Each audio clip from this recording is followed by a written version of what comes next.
The orbital dock hummed with the usual cacophony of welding torches and hydraulic lifts. Jake Mercer wiped the grease from his hands onto his already stained overalls, squinting at the battered vessel that had just limped into Bay 7. It was unlike anything he'd seen in his 15 years working the frontier station. Sleek where human ships were blocky, organic where they were mechanical and desperately broken. Another abandonment? Called Marcus from 2 bays over. Jake shrugged. Looks like it. No distress beacon, no registry ping, just showed up. The ship's hull was a patchwork of failing repairs, some clearly jury-rigged with incompatible parts. Scoring marks suggested micrometeorite damage, and one of the atmospheric regulators hung by a single bolt. Jake felt that familiar pull in his chest, the one that made him a sucker for lost causes. His supervisor had warned him about taking on charity cases, but something about this vessel seemed to whisper for help. He approached the airlock, running his scanner across the entry panel. The readings were chaotic. Life support at 18%, main power flickering, and something that might have been a biological signature, though it was too faint to confirm. The dock's protocol said to report derelicts to station security. Let them handle the sweep. But protocols also said not to work triple shifts for base pay, and Jake had never been good at following rules that didn't make sense. The airlock groaned open after he bypassed 3 separate safety interlocks. The interior smell hit him first, ozone mixed with something musky and unfamiliar like wet fur and electricity. Emergency lighting cast everything in crimson shadows. Jake's breath fogged in the cold air as he made his way through the narrow corridor, his toolkit banging against his hip. The cockpit was worse than he'd imagined. Conduits sparked where insulation had worn through. The navigation console was dark, its screen cracked down the middle, and there, slumped in the pilot's seat, was a figure that made Jake's heart skip. It wasn't human. The being was lupine, covered in silver-gray fur that seemed to shimmer even in the dim light. Its frame was larger than a human's, more powerful, but clearly malnourished. Equipment harnesses hung loose on what had once been a broader chest. One ear twitched weakly, the only sign of life. Jesus, Jake breathed, instinct overriding shock. He'd seen plenty of non-humans at the frontier, traders, diplomats, refugees from the outer territories. But never like this. Never dying in a tomb of their own ship. He rushed forward, checking for a pulse. The alien's skin was cool to the touch, fur matted with something that might have been blood or coolant, he couldn't tell. There beneath the jaw, a flutter, weak but present. The cockpit's environmental panel was completely dead. No wonder the ship's life support was failing. Everything was routed through this console, and it had been offline for who knew how long. Jake's mind raced through possibilities. He could call for medical, but station security would quarantine the ship, ask questions, and by the time the bureaucracy cleared, this being would be gone. Or he could do what he did best, fix things.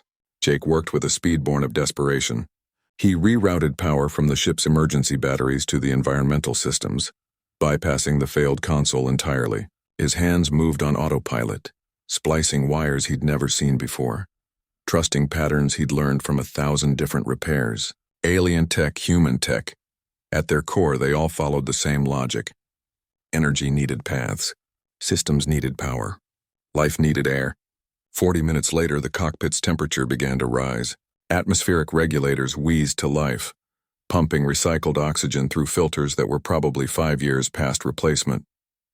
It wasn't good air, but it was better than nothing. Jake rigged a heating element from the ship's galley, jury-rigging a thermal blanket around the alien's form. The being stirred, a low rumble emanating from its chest.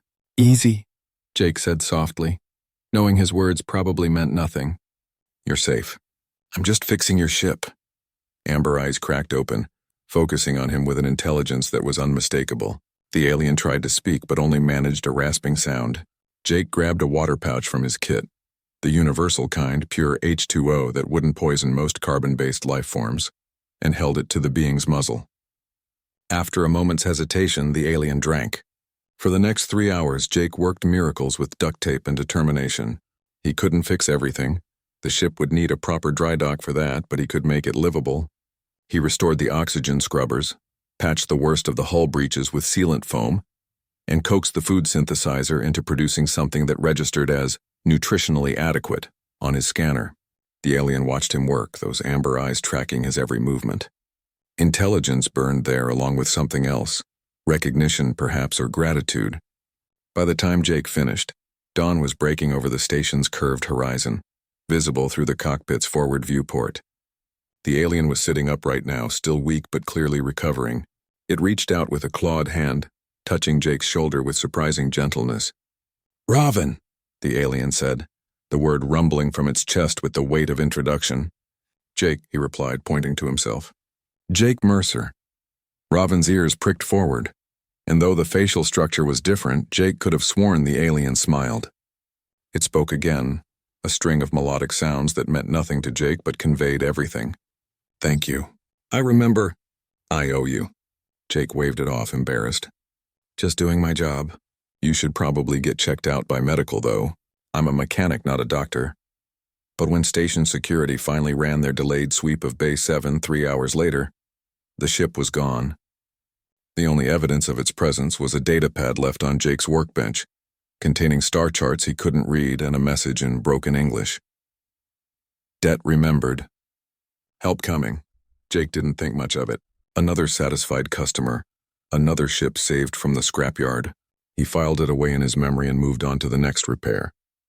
He had no way of knowing that Raven was the last surviving member of the Lycan diplomatic fleet, carrying intelligence that would prevent a war between 3 sectors.